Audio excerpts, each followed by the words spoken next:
This barrel's for me. There's certainly a sense that Fergie liked to have fun, she liked to sort of play jokes, but actually it began to wear rather thin. She's like a sort of steamroller that just keeps going. And her other half, Prince Andrew, the Queen's second son, and by all accounts her favourite. He was the pin-up boy, if you like, of the royal family. He was the one who got the looks, and he was a good-looking young man. Together, they make up the most controversial couple in the royal family. High-profile problems have plagued them. I can't think of a worse thing than coming down to breakfast and find photographs of having your toes sucked seen by your family. Prince Philip was apoplectic and swore that she must never step across the threshold of Balmoral again. They've reeled from one disaster to the next. They're in a bubble. They've both had so much controversy. It's them against the world. So why has it gone so wrong for the royal couple? Is it about craving attention? At last, I have the turn to talk. All these men around here. Or are they just out of touch? Well, I have to ask the question, what is a reasonable lifestyle? One of Andrew's biggest failings is his singular lack of judgment, and that's bound up in a sense of entitlement and arrogance that he's always had, frankly. Tonight, this is the incredible story of how together Andrew and Fergie have lurched from one scandal to another. This case with Epstein is so serious. This is so much more serious than Randy Andy, Air Miles Andy.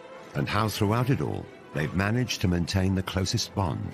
In a way, she's his wife in everything but name. We go behind the scenes to reveal just why they've made so many mistakes. Andy and Fergie go in a little bit head first, and where you or I might think that's not a good idea, it just doesn't occur to them. In 1986, Britain enjoyed a royal romance. 26-year-old commoner Sarah Ferguson got engaged to Prince Andrew. The polished performance followed hard on the heels of the appearance of a palace official with the universally expected announcement of their engagement mid-morning. It generated intense excitement. Are you jealous of Sarah Ferguson? Yes! Very! Yes! She's absolutely gorgeous. I only wish I was 60 years younger and wouldn't stand a chance. Inside, the royal couple was showing off the ring. Could I ask you then, Miss Ferguson, do you remember what he said? Absolutely. But I'm not telling you.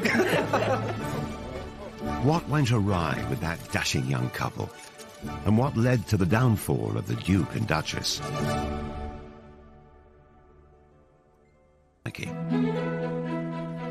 Her father, Major Ron, was polo manager, initially to the unit. This barrel's for me. There's certainly a sense that Fergie liked to have fun, she liked to sort of play jokes, but actually it began to wear rather thin. She's like a sort of steamroller that just keeps going. And her other half, Prince Andrew, the Queen's second son, and by all accounts her favourite. He was the pin-up boy, if you like, of the royal family. He was the one who got the looks, and he was a good-looking young man. Together, they make up the most controversial couple in the royal family. High-profile problems have plagued them. I can't think of a worse thing than coming down to breakfast and find photographs of having your toes sucked seen by your family.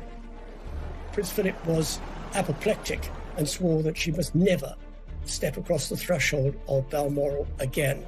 They've reeled from one disaster to the next.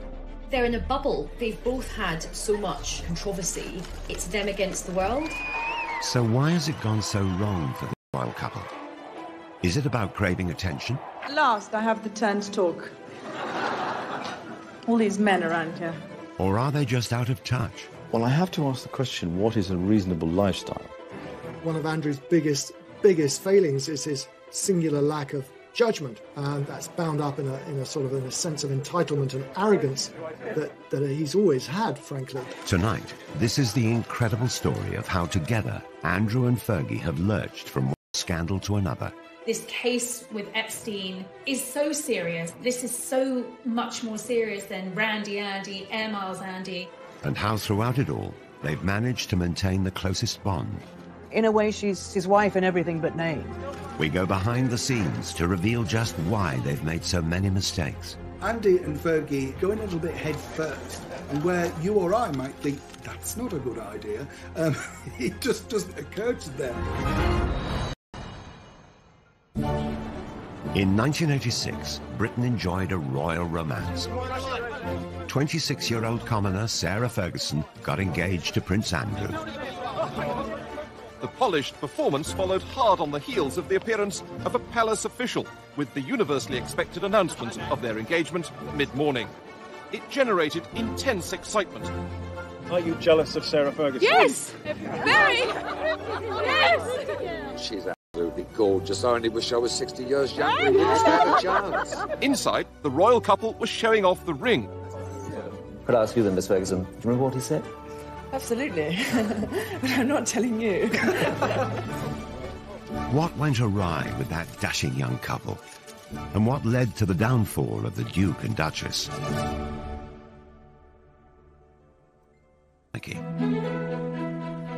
Her father, Major Ron, was polo manager, initially to the Duke of Edinburgh and later Charles. Sarah and Prince Andrew were friends as youngsters. Young Sarah was on the fringes of the royal family, and as children she first came into contact with Prince Andrew. This idyllic childhood was ruptured by the breakup of her parents' marriage. Her mother, Susan, a former society beauty, caused a stir when she ran off to Argentina with a dashing polo player. Fergie and her sister Jane stayed with their father. The last big conversation she had with her mother before she went was her mother didn't like her hair. This is a girl of 12, and she really thought for many years her mother had left because her hair wasn't right. If you think your mother doesn't love you, I think you're always panicked by self-doubt. Sarah's father was terrific, but obviously he wasn't a housewife, and he wasn't great at cooking. He did master scrambled eggs, and they would just eat eggs out of a saucepan because he thought, well, what's the point of, dirtying all the plates? After her emotionally difficult teenage years, Fergie moved to London and shared with friends. There'll be an announcement this week. Her flatmate and daughter. Sarah Ferguson's flatmate, Caroline Beckworth-Smith, is on holiday in Barbados. Just great fun, really, and interested in lots of things.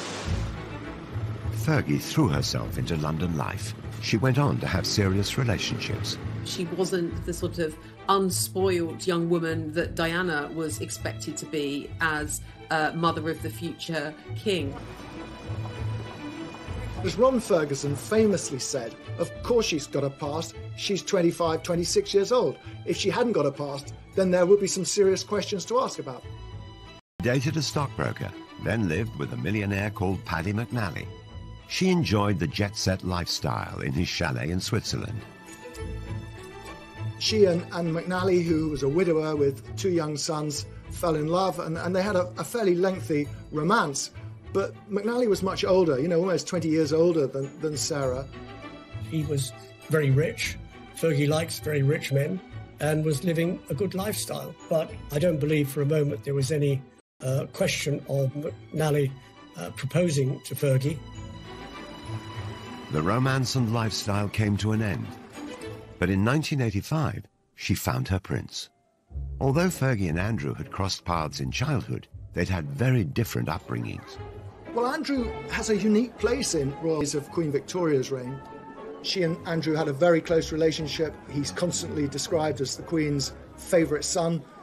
They are extremely close, and in a way closer than Charles and Anne ever were. He was spoilt, and Andrew was pretty assured of himself. He knew what he wanted, and he made sure that he got it. He had the looks, he had the physique, and you either liked him or you didn't like him. I think a lot of people didn't like him. If some of his fellow pupils didn't like him, the same couldn't be said of women. Prince Andrew had already been christened with a number of nicknames regarding his life. Randy Andy is the best known. The prince has a practiced eye for the ladies, and his romantic adventures have been well publicized. The gossip columns make no mention of a serious romance at the moment, possibly because the list of temporary romances is so long. Andrew had served as a Navy helicopter pilot during the Falklands War, then later moved to HMS Brazen. His helicopter is a lynx which he's nicknamed the Hussy, as in the brazen hussy. He was one of the country's most eligible bachelors. Here was our hero wartime prince who came back from the Falklands, dashing and handsome with a rose clenched between his teeth. He was incredibly good looking in his youth, and he was very popular with women, and he had an eye for women. The organisers of the sports display hadn't forgotten the prince's reputation with the girls. 12 of the most shapely danced before him, and the prince's face said the rest. Prince Andrew had had a rather checkered love life. He'd been in a relationship for a long time with Ku Stark, the American actress. Ku was an absolutely beautiful young woman, very much in love with Andrew, but she wasn't going to fit the bill for a royal bride. Although there had been rumours of marriage, the couple split. He was 26, he was at an age where the Queen really wanted to see him start thinking about settling down, and Sarah came into his life at just the right time. In 1985, Fergie appeared on the dashing prince's horizon, and the matchmaker was none other than Princess Diana. Diana and Fergie had met when they were younger, and Diana actually wanted Fergie to be her lady-in-waiting, but she was turned down, as she said, by the men in grey. So Diana thought, OK, I will get my own back. Ascot was coming around. Diana suggested that Fergie join the royal party, and Andrew met her, and they clicked right away. It was a fast match, a pretty quick romance. It was clear they would not be a traditional royal couple. Oh, you missed it. Sarah and Andrew fed each other what the Queen and other members of the royal family made of it, but it was something that they plainly both remembered because it was brought up in their engagement interview some nine months later. We were made to sit next door to each other at lunch at Ascot. Yes, and you made me eat chocolate profiteroles, which I didn't want to eat at all. I then didn't have him, so I got hit. Then Very it started hard. from there. I think that's probably where it... I was meant to be on a diet. They were both keen to set the date for a royal wedding. I would very much like it to be in the summer. And so would Sarah. Sarah more so. Because I think that... Get on with it. Get on with it and get it out of the way. She was often contrasted with Diana, and in those early days, Sarah came out of the contrast rather well, because Diana was seen as rather pale and wilting, you know, this delicate flower, whereas Fergie was robust like the wife of Bath. How do they look to you on TV? Oh, smashing. Really relaxed. I think they did really well. I hope it goes as well as they did for Diana Charles. Sarah Ferguson was going to be a Navy wife, and as she was from a military family background, it seemed a perfect match. The Queen approved of her favourite son's choice of bride. Westminster Abbey will focus attention tomorrow, and where today the more intrepid spectators have already staked out their patches to get a good view. On a hot July day in 1986, the country celebrated.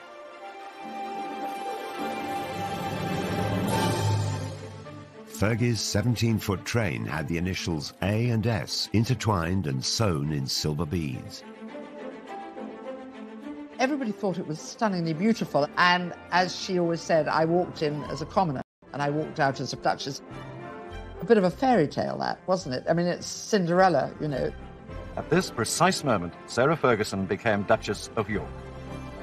They come out of signing the registry, and a royal bride and groom curtsy to Her Majesty the Queen.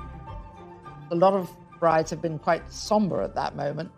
Fergie's giving a big smile to the Queen, and the Queen, I think, is smiling right back. So there's that feeling this is going to be fun. Even on her big day, it was clear that the new bride was going to create waves. Sarah later revealed that she'd been asked not to kiss Andrew on the balcony at Buckingham Palace, and I think perhaps in a hint of her rebellious nature, Sarah's attitude was, well, here I am, hundreds of thousands of people in front of us here. I've got my prince, I'm going to kiss him. And she did. Others were not as impressed by the displays of exuberance.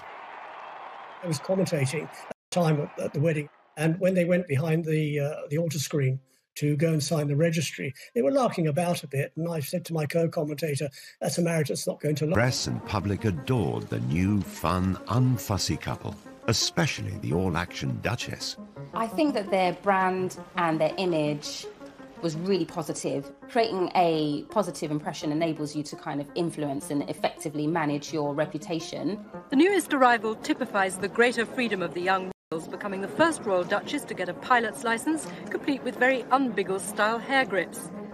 I was absolutely in love with Sarah Ferguson as a wee girl. I thought she was just so refreshing.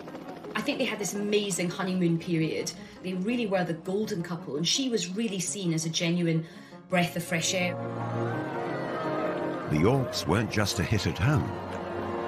The following year, the couple embarked on a 25-day tour of Canada.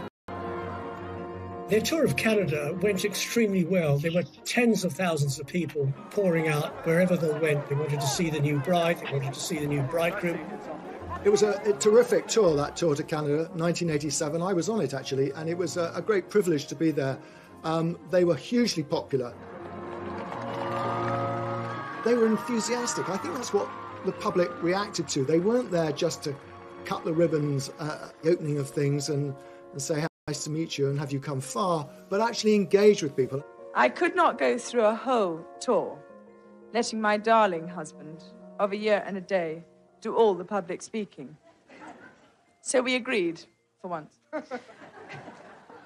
that I should have the last word tonight. The Yorks were like no other royal couple before, more relaxed and far less serious. You make us feel so at home here. And I'm just a little bit sad that number 99 of the Edmonton Oil isn't here to meet me tonight. But the fun times did not last long. Stormy waters soon appeared for the Navy wife and the handsome prince. She was a very passionate woman, and, you know, within months, weeks of marrying, she found her husband was away all the time. And Fergie's desire for attention started to grate with the public. All that her natural charm that had been celebrated initially began suddenly to be seen as rather unsophisticated and inappropriate.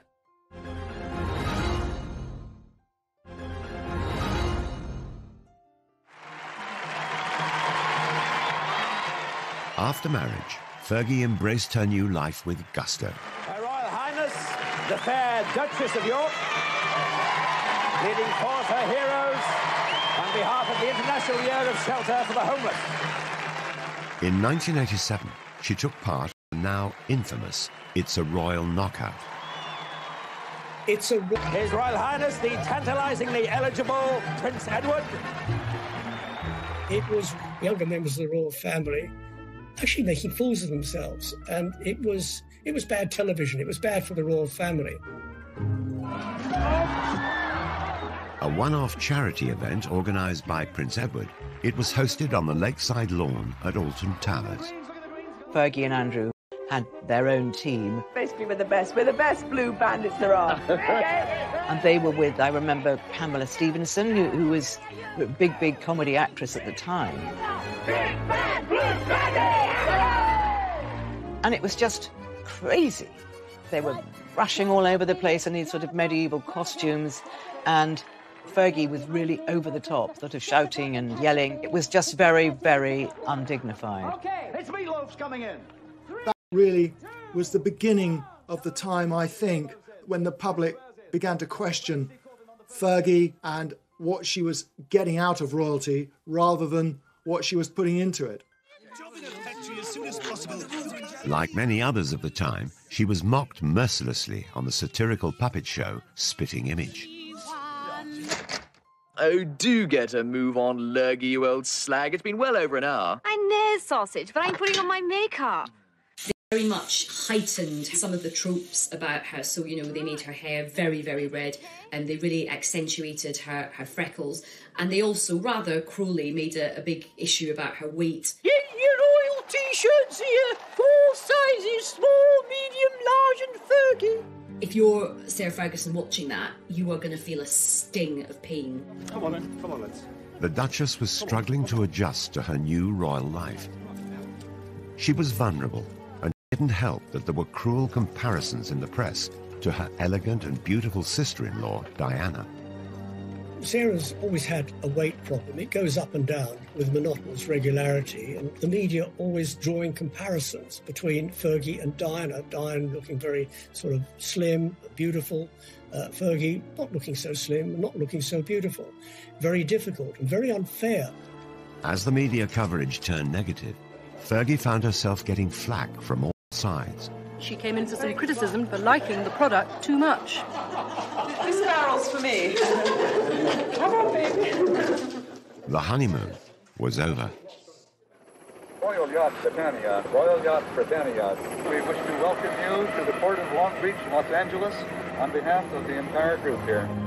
In 1988, the couple visited California. Hollywood loved them. Your Royal Highness. But the UK press didn't. The previous Canadian tour had been a triumph, but this trip was branded tacky and excessive. They felt she was trying just a bit too hard. The USA tour was really still the same Sarah and still the same Andrew, but there was a slightly brash thing. I mean, I remember she was wearing an outfit one day and she said, check the back of the hair. Check out the hat. On the tour of America, she was too loud. She was perceived as being not what a royal should be. And I think the damage done on that tour to her reputation dogged her ever since. Cream cakes and I don't see eye to eye. Really? I'm savoury. And sausages. Oh, sausages? Yeah, The Duke and Duchess were 20 minutes late because when they left the yacht, the Duchess's hat blew off. And on this day, the hat was particularly important. Again, Fergie's confidence and lack of inhibition of protocol made headlines. At last, I have the turn to talk. She confidently dealt with a heckler. All these men around here. There was one occasion at a dinner, there was one particular senator, and he'd probably had one too many drinks, and he kept on calling out, "We love you, Fergie, we love you, Fergie." Love you! And she just sort of retorted, I'll see you later. The British media thought it was the wrong thing to do. It was the wrong sort of reaction. I think she handled it particularly well. What is it?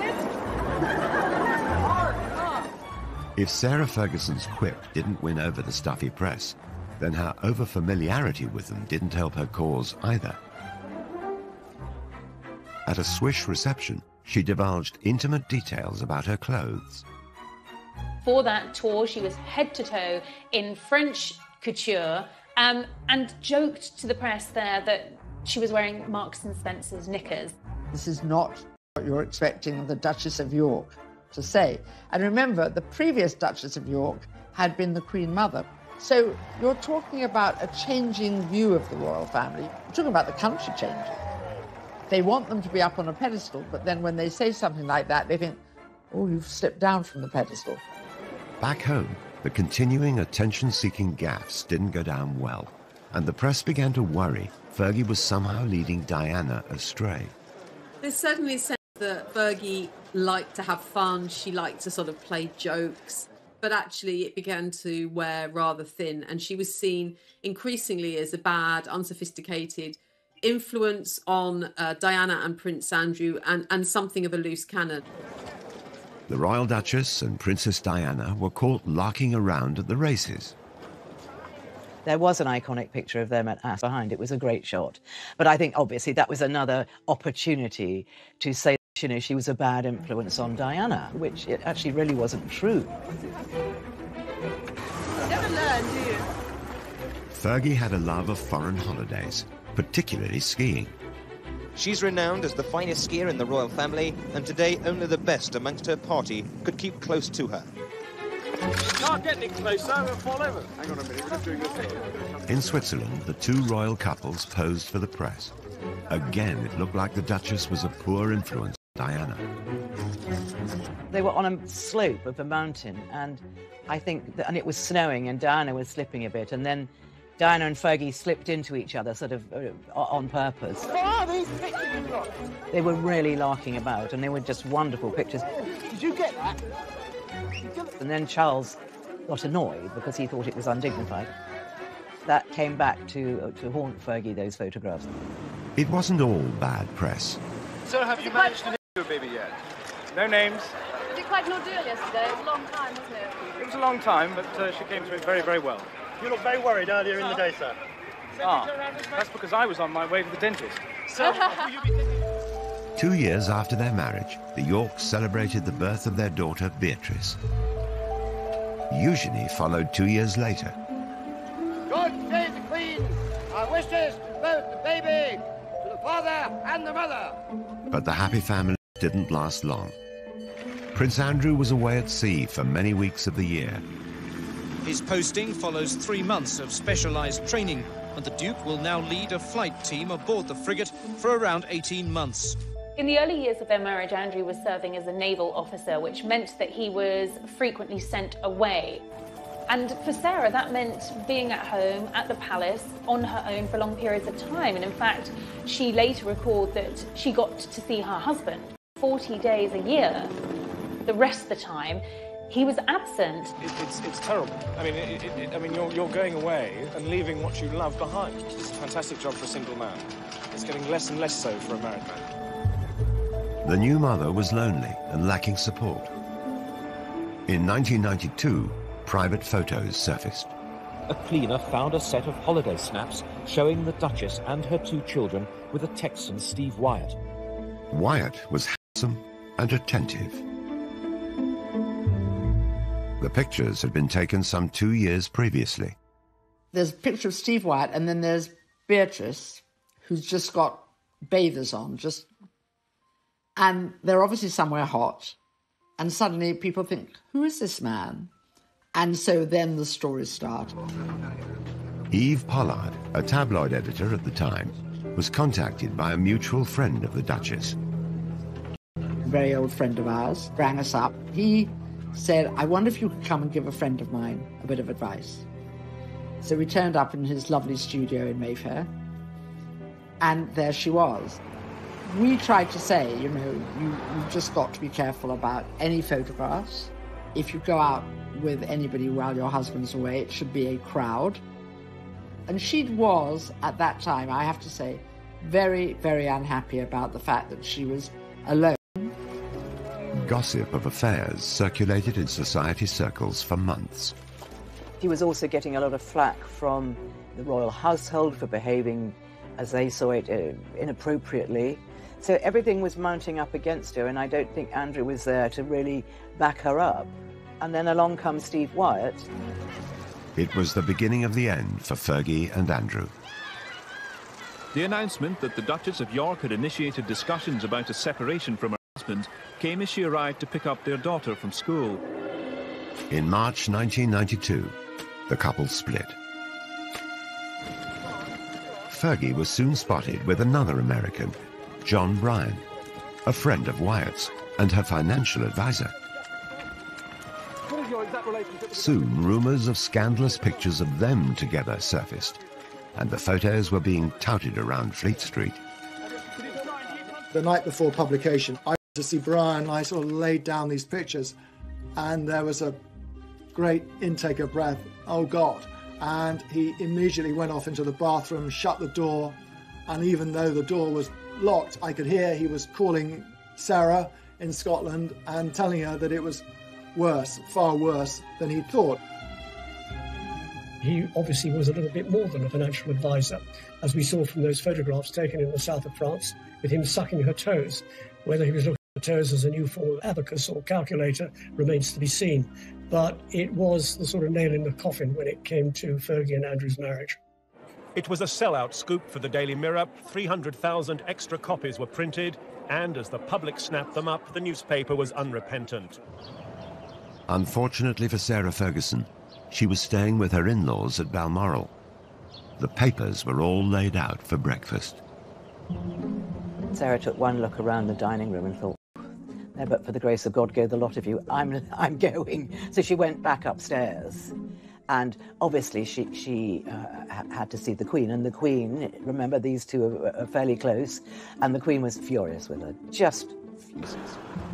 She fled the castle and the press.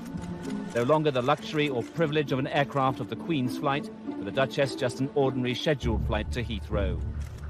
It spelled the end of Fergie's life as a royal. And that was absolutely devastating for her. It was never how she had expected things to turn out. The most important thing for me at the moment is to keep a low profile, work hard, and make sure that I continue to find cures and to help people as much as possible. With no wealthy husband, how was she going to live? The debt soon racked up. I wouldn't say she'd go anywhere for a hot meal, but she was prepared to put her name to all sorts of things which royals hadn't done. She needed money fast. I tend to attract a bit of attention. Her solution for bringing in the cash Cheers. was a flashy one.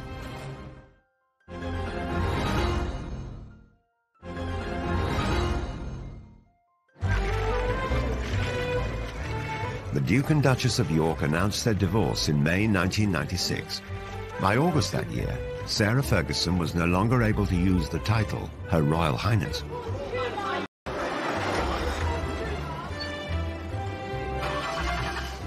She found it awkward to adjust to a modest lifestyle. Living beyond her means quickly got her into financial difficulty. You know, she's cast out of the royal family. She doesn't just divorce Andrew, she divorces the whole of the royal family. I remember Diana saying to me that, you know, Fergie didn't get that much. You know, she really didn't. And that's why she had to work so hard. And she had to keep coming out with new ideas. In typical fashion, she made light of the negative press. It really bugs me that every day I have to read that I'm a millionaire 3 times over. God, I tell you. When her marriage broke down, her overdraft was said to have been £200,000, allegedly paid off under a separation settlement, which also involved Prince Andrew taking financial responsibility for their children, Beatrice and Eugenie. The news reports varied. At first, she said the royals gave her no financial support at all.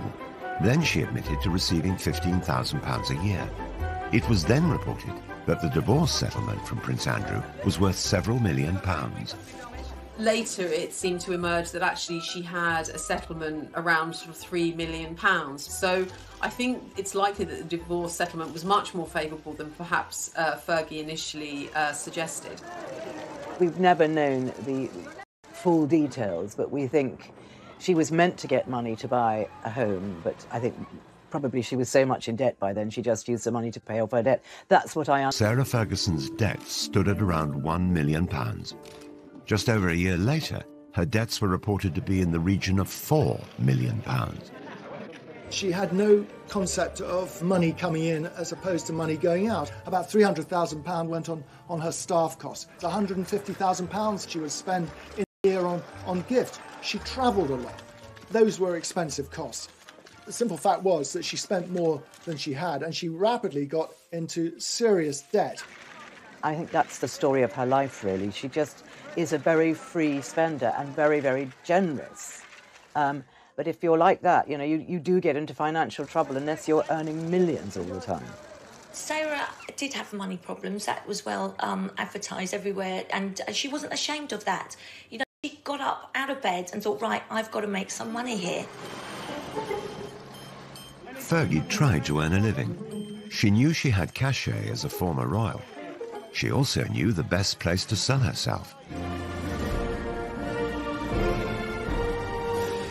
She attempted to rebrand herself in the United States. I'm so unconventional that instead of serving tea, I serve ocean spray granule juice drink. She made this series of cranberry juice commercials for American TV and is said to have pocketed $500,000. It has a distinctive taste that gives you a real zing. No wonder you Americans threw that tea into the harbour. The Americans, God bless them, they love people with titles. If you're a lord, well, yeah, you're pretty good. But if you're a duchess, well, you sort of hit the jackpot. She'd been married to the son of the Queen and was prepared to endorse brands. So for PR companies in the States, their Christmases had come early. They saw her as this really feisty pioneer woman. You know, she was really brave to carry on and go and make her own money. They loved that. Sarah Ferguson also teamed up with Weight Watchers, which was publicised through another set of glamorous TV commercials. It's the hardest thing in the world, staying on a diet. While no one knows what Fergie earned, during their 11-year association, she lost 50 pounds in weight. I think it probably connected with a lot of women because You're a princess or a commoner, we know how painful it is when people make cruel jibes about our appearance. Fergie also signed endorsement deals with cosmetic companies and makers of fine tableware. She was a spokesperson for Waterford, china and ceramics. She was a spokesperson for Avon makeup. Brands wanted access to Sarah's royal connections and the kudos that would bring to their brands. So she was hot ticket. She was really in demand. Fergie was a success in America. She was a duchess in debt, but tomorrow Sarah Ferguson will announce she's close to paying off her overdraft with Coutts Bank, around £4 million of it. Then, in 1998, Fergie landed a plum guest role in one of America's most successful sitcoms, Friends. The fourth season finale of the worldwide TV show was watched by 20 million viewers in America and nearly 7 million in the UK.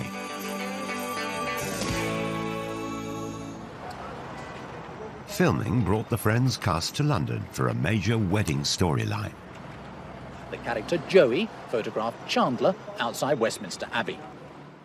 Then who should turn up among the stars but the Duchess of York? They may call it a bit part in the business, but she could have been paid as much as £900 for an hour's performance. Jay says you don't really like his hat, but I think it's kind of dashing. The fact that Sarah famously appeared as herself on an episode of US TV sitcom Friends, I think was a key positive moment for her. Appearing on the episode of Friends for some people would be the ultimate kind of cult appearance, and I'm sure her daughters thought it was amazing. Fergie, baby! But, this was not becoming of a former royal princess to appear on, an American sitcom. Of course, really, if she'd had any kind of royal status, she certainly wouldn't have been allowed to have performed in Friends. I think actually out of all the TV projects that she did, the British public warmed to her for doing this one. This wasn't hugely embarrassing. Even so, Fergie had profited from her royal status. The royals put their names to organisations and charities. Sarah was using it to make money, which upset the royals terribly. Making money from her royal status was one thing, but Fergie went a step further and cashed in on the story of her royal private life. The fact that she went out into the commercial world, as long as she wasn't besmirching the royal family, wasn't trading on secrets and telling stories out of school, that they had to live with it. But as soon as you start sort of saying things that patently aren't true, then that is upsetting. Sarah Ferguson published her autobiography, My Story, in 1996. She told the world that she'd been made to feel unwelcome in Buckingham Palace and revealed secrets about the breakdown of her marriage to Prince Andrew. The Queen is said to have been particularly displeased, as is Princess Margaret and Prince Philip. So the real big guns in the royal family are really, really upset by all of this. A new book meant a promotional tour, and Fergie was back off to America. You were sitting in the palace, and you felt a sense of hatred for yourself. That doesn't compute in our Princess Cinderella Duchess mind. You understand? Okay, so that is the fairy tale. That is the fairy tale. But then comes the realism that you actually you didn't marry to get the fairy tale. You married a man. You fell in love and you married the man, and then you've got to come to terms with the fairy tale. Now, there was a certain amount of sympathy for her in the United States. Poor Fergie, whinging about how she was badly treated at Buckingham Palace, which is a bit rich, but Buckingham Palace weren't going to react to that. So when you moved into the palace, were you surprised? I mean, the way you described your little, as you describe it in the book, I'm thinking it's a little dark room down the hall at Buckingham Palace. Yes, it's on the second floor. It's all burgundy and very dark. And the light bulbs are only 30 amps, so they don't put any light. Not only was she cashing in on her own royal status, she was lifting the lid on being inside the royal family, letting the public in, and that's a big no-no. Despite selling her royal secrets, Fergie remained on good terms with Prince Andrew. His active service in the Navy was coming to an end, and a new, controversial chapter in his life was about to start. Since 1997, he's worked in London for the Navy's diplomacy unit. Now that he's on Civvy Street, Andrew is going to be a roving ambassador promoting British trade overseas. Fergie's ongoing quest to make money played out in the media. But there were more PR disasters on the horizon, and this time, a scandal of epic proportions. She'd done something very, very stupid. I think she really had to lay her soul bare in order to sort of exonerate herself from what she'd done.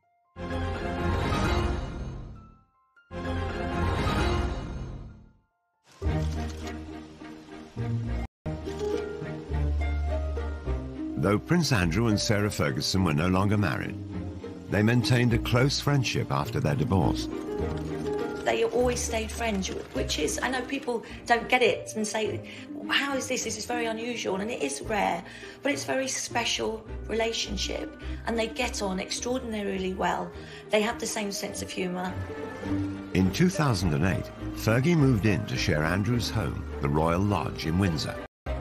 Their friendship has intrigued royal watchers.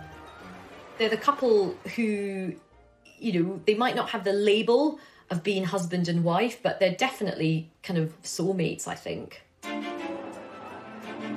Soulmates, whose friendship brought its own problems. The next disaster to hit would rock not only Andrew and Fergie, but the whole royal family. He kept saying he wanted to meet Prince Andrew, and he would pay her $500,000 if she could fix that. Posing as an Arab businessman, Mahmoud had played out hundreds of undercover stings on high-profile personalities since the early 90s. Victims were cajoled into making embarrassing confessions or trading illegal substances. The fake sheikh operations were often criticized as entrapment. He would do these meetings at the Savoy, the Dorchester, all these glitzy places. And, so many celebrities and other royals got stung by him. Fergie was likely targeted because of her well-publicized money problems and her friendship with her ex-husband. By 2010, Prince Andrew had retired from his successful naval career and had a new role as a special trade envoy for Britain. Okay, of course. So you 500,000 in. Yeah, but that's in wire transfer. That has to be wire transfer, obviously.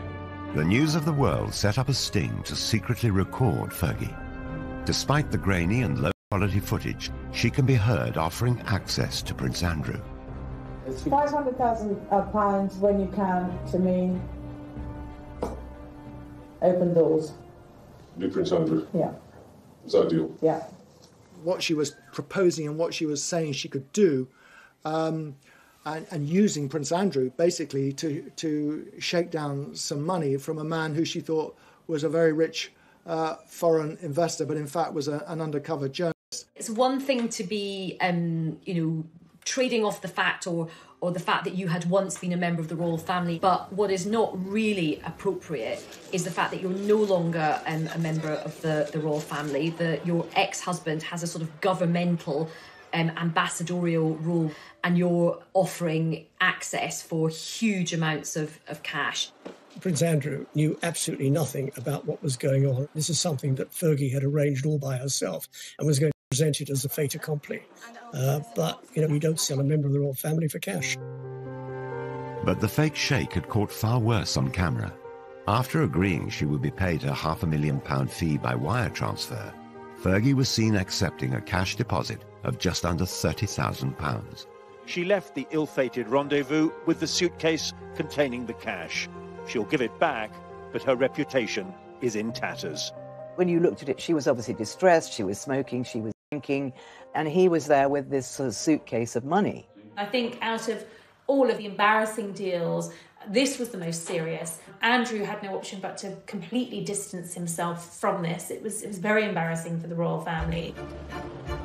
In 2016, the fake sheikh was himself exposed as allure evidence. Did you lie to get a front-page headline? What do you say to that, Mr. Mahmoud? What's your reaction? Mahmoud was convicted and sentenced to 15 months in prison. But his sting on Fergie had done its damage. She apologised to the Queen, she apologised to Prince Andrew, and she's got this extraordinary ability to bounce back. And she did bounce back. Prince Andrew, stood by her, and it was Andrew who sort of came to the rescue and set up a programme whereby Fergie could repay some of the debts, and that's how Fergie got through that episode. Fergie made a public apology. Fergie had to try and defend herself, and in typical Fergie fashion, she went onto the networks to do it. She went onto the Oprah Winfrey Show and reflected with Oprah on what had happened. They watched a playback of the entire fake shake video before Fergie made dramatic revelations about her state of mind. Because I was in the gutter at that moment. So I know exactly, I'm very aware of the fact that I'd been drinking, that I was not in my right place. People love Oprah, and I believe that by speaking to Oprah, Sarah felt that it could have a positive impact on her. She really had to lay her soul bare in order to sort of exonerate herself from what she'd done. And it was extraordinary that she did it. It was a very, very brave thing to do. But then she'd done something very, very stupid. It was kind of like the ultimate collision of a royal and reality television. So, of course, people loved it in America. You have to respect her for that, because that really takes guts to be able to do that. I think I'm authentically myself sitting here right now, and I'm going to give it a good shot. Somehow or other, she managed to turn the tables. I don't think she meant it to be, but it turned out to be an absolute masterstroke. In the years following the fake shake scandal, Sarah Ferguson claimed she'd lost around £40 million worth of earnings from cancelled celebrity engagements because her reputation was so damaged. She started legal proceedings against the owners of the News of the World, but it's reported that after 3 years, she abandoned her case in 2019. It's unfortunate that she was caught in a sting, but not the first one to be caught in a sting, and certainly probably won't be the last one. She realised very quickly that she was up against some serious legal opposition, and that if it went against her, the costs could have run higher and higher. So sensibly, she dropped the case. Ferguson was still close to Prince Andrew, each still supportive of the other. They were so close that some royal watchers believe a reunion could be on the cards. I think Sarah and Andrew are together as a couple. I just don't think they could be apart from each other. And I do see them getting married again. I really do.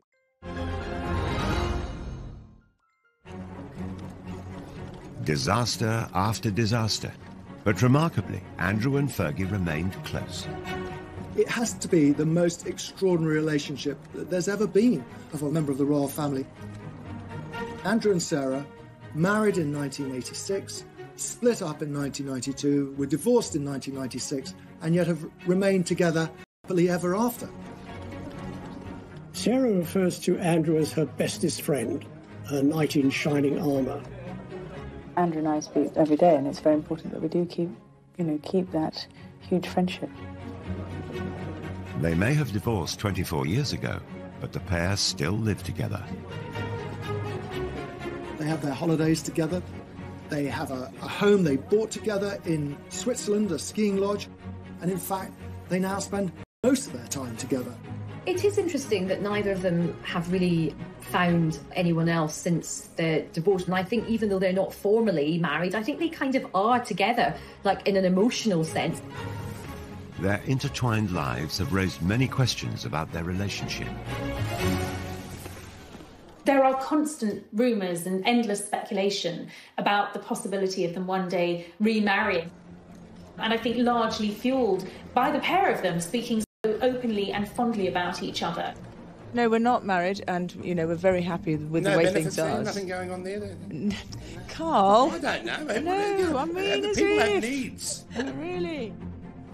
I think Sarah and Andrew are together as a couple. And I do see them getting married again. I really do. But Fergie has repeatedly embarrassed the royal family. So could she ever be accepted back? Fergie did upset a lot of people. Chiefly among them, I would say, Prince Philip.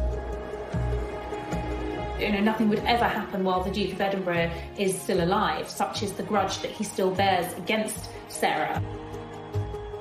Fergie may never be able to win over her former father-in-law, but it does appear that the Queen is slowly welcoming Fergie back into the royal fold. Queen still has a soft spot for Fergie, and very occasionally Fergie's invited up to Balmoral. After the Duchess was excluded from William and Kate's wedding, a sign of acceptance was the invitation to Harry and Meghan's. She was ousted for a long time, and I think she found that very sad. Regardless of their marital status, the Yorks continue to present themselves as a family unit. The Prince, Fergie, and the two princesses, and all four attract ridicule. How do I look? Like a puppet of the bourgeois oppressors? Perfect. See you later. I mean, Beatrice's hat, which was unusual, was compared from everything from a loo seat to a pretzel. Just like her mother, Beatrice shrugged off the ridicule and put the hat up for auction, raising £81,000 for charity. It's also been noted that the princesses have inherited their parents' love of the high life. Beatrice usually seem to spend an awful lot of time travelling at someone else's expense. Usually it often involves private planes or luxury boats. But they do both now have full-time jobs. Beatrice is a vice president for a software company in the States and usually has a senior position at an art gallery in Mayfair. They want to work. They don't want to be accused of being lazy or leeching off the taxpayer. Fergie and her daughters sought the attention. Prince Andrew, on the other hand, had grown up to simply expect it. He was a prince and wanted to be treated like one. On leaving the Navy in 2001, Prince Andrew took on a new role. He was given a pretty plum role. He was made a special representative for trade and investment, which essentially saw him travelling around the world representing Britain. At the beginning, it was all going very, very well. And people were quite interested all over the world, meeting the Queen's son. Where he fell down is that at the end of the day, when work was over, he went off to play. But you don't play at the taxpayer's expense. It was noted that his trips abroad, supposedly on government business, seemed to go via ski slopes, top golf courses, and other exotic locations. He wasn't called Air Miles Andy for nothing. You know, this is the man who saw fit to take a helicopter ride from Windsor to Kent to play golf at a cost of £5,000 to the taxpayers. The Duke's travel expenses were £4 million during his decade in the role, and his security costs another £10 million. What is an extravagant lifestyle? Travelling by private jet, using helicopters when you could take a train. But it is again, it is the maximisation of my time for the best value for money, and that's the way that... Terrible publicity for the Yorks. Once again, they appeared to shame the royal family. He can't sort of, like his wife, he can't step outside himself and say, how does this look? It did seem to become a little convoluted between what was for Britain and what was for Andrew. Prince Andrew was plagued with controversy. In 2007, the Duke and Duchess of York's marital home, Sunninghill Park, was sold. It had been a gift from the Queen, and the unusual circumstances surrounding the sale prompted further criticism about Andrew's business dealings. When their marriage broke down and it came to selling the house, it took a long, long time, and Andrew was desperate to sell it because he needed the money. I think it had been on the market for several years. Quite remarkably, he managed to sell it to a Kazakh billionaire who not only bought it, but bought it for £3 million over the asking price. The buyer was the son-in-law of the former Kazakh president. He paid £15 million for the property, despite then apparently leaving it empty for 8 years. Not a brick of it remains to this day. It was bulldozed to the ground. It was later reported that Andrew had tried to help the Kazakh oligarch become a client of Coutts, the bank used by the royal family.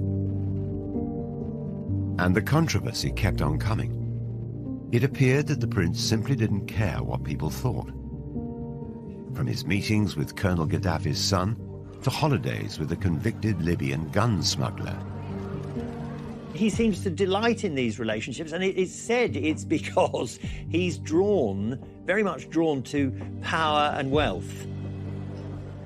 But one of Andrew's friendships relationships would prove more damaging than them all. I mean, this is so much more serious than Randy Andy, Air Miles Andy. And this is a criminal case.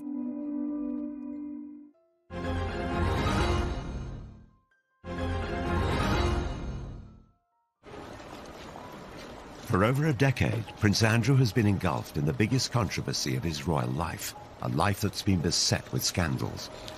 He met Jeffrey Epstein around about 1999 through Ghislaine Maxwell, whom he'd known for years. Ghislaine was a girlfriend of Jeffrey Epstein.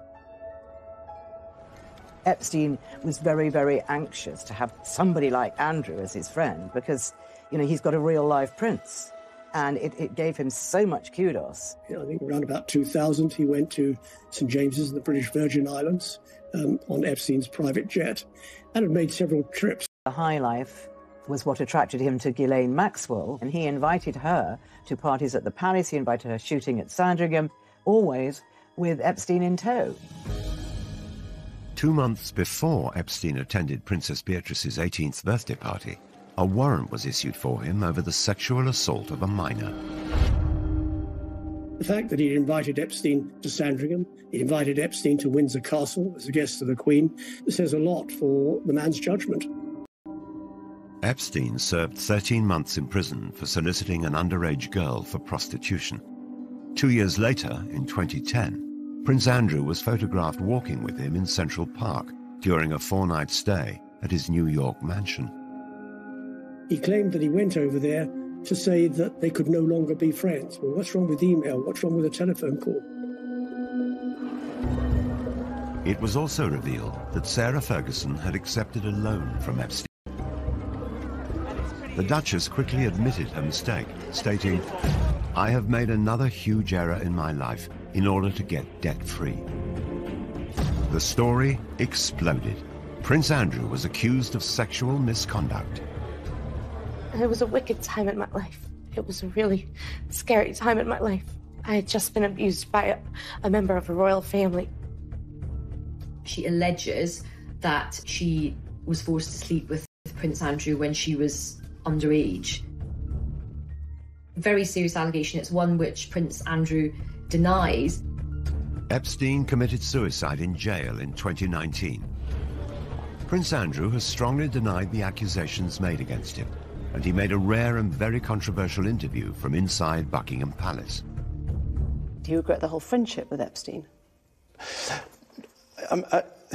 Now, still not. And the reason being is that the people that I met and the opportunities that I was given to learn, either by him or because of him, were actually very useful. The fact that, as reported, that he said to the Queen that it had gone well gives a very clear indication of the man's poor lack of judgment. Prince Andrew's interview was widely criticised. This was one disaster too many. Days after the interview, Andrew stepped down from royal duties. There have been many ups and downs for Sarah and for Andrew, but, you know, for the Duke of York to essentially be forced into an early retirement, to step down as a senior royal, is a sign of just how serious this is. He can't do any charities. Virtually everyone who had anything to do with him has now... Statement saying the Duke of York expressed regret for his ill-judged association with Jeffrey Epstein. But the story just won't go away. This week, former Epstein associate Ghislaine Maxwell was arrested. She denies the charges against her and any wrongdoing. American authorities have made a formal request for Prince Andrew to speak to them as part of their inquiries. They claim previous requests for help have been repeatedly declined, whilst Andrew's lawyers say his offers of help were effectively rejected. There are clearly questions that need to be answered, and you know, we have yet to see whether the Duke is going to cooperate. There are precious few people standing by him, I have to say. As time goes on, more and more of Andrew's support has sort of melted away, but there is one solid support, and it's Sarah. Sarah Ferguson has defended her ex-husband in television interviews, newspaper articles, and on her social media. It is just shockingly accusing lies, which I won't stand by and let anybody believe, or I just have to shut it down right now. She knows she's going to get a lot of criticism for standing by Andrew at the moment, but that's what she does. She's so loyal, and she'll do anything to protect her family. Andrew stood by Sarah when she was in trouble. He was remarkably patient, and she is now standing by him. I think they're in a bubble. I think they've both had so much controversy. It's them against the world. When you grow up in the royal family, especially Andrew, who was spoiled by his mother, Charles is much more sensitive, much more aware and worried about how he appears to the public. Andrew was cosseted. He was the favourite son. And the Queen brought him up to think he could do no wrong. Surrounded by controversy, the future of the couple is uncertain. One of the side effects of Andrew's standing down from royal life is that he instantly lost a means of earning a living. And all the indications are he will never come back as a working royal. But if anyone can bounce back, it's surely Fergie. Again and again, she's experienced humiliation. The one thing that Sarah won't lose is that capacity to surprise all of us. She has done some really impressive charity work, and her children's books have done well. She's trying to forge out a new career in the film industry. I would say never with Sarah. Every day I'm going to do story time with Fergie and friends. Fergie now has another project. She's been reading stories for children online during the coronavirus lockdown. Let's get a bit of magic going here, shall we? She's being really personable. For Andrew, his future might rest more on his ex-wife than he could ever have imagined. Only recently there was a picture on social media of himself and Fergie packing together lunches to deliver to local nurses and stuff. So he's trying to do some good. But again, whatever you put up in this situation is ridiculed. Will it ever be possible for Fergie and Andrew to shake off the mistakes of their past? The scandal from Prince Andrew and Jeffrey Epstein is so toxic, and I do feel that is going to kind of tarnish her. The fact that she's still so close to Prince Andrew, I think that is going to have quite a limiting effect on big future sort of commercial projects. The story of Andrew and Fergie is a sequence of disasters. She sought out attention and indulgence she just couldn't afford. He mistook deference for friendship, his judgment clouded by his status. Throughout, there has been one constant. The Duke and Duchess of disaster have stayed side by side. The next chapter of their lives are going to be very, very different to what's gone before. I think they're going to have to maybe try and enjoy the simpler things in life, and to be honest, they may not have a huge amount of choice. It wouldn't surprise me at all if we get an announcement that they're getting married again. Nothing really would surprise me with Fergie and Andrew.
1986, Britain enjoyed a royal romance. 26-year-old commoner Sarah Ferguson got engaged to Prince Andrew.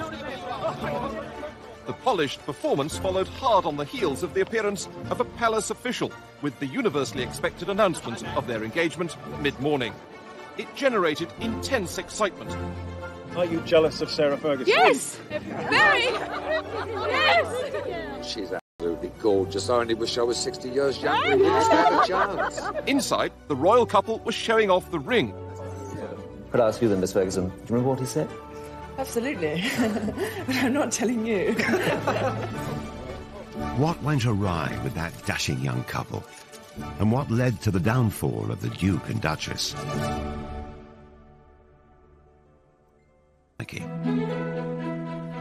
Her father, Major Ron, was polo manager, initially to the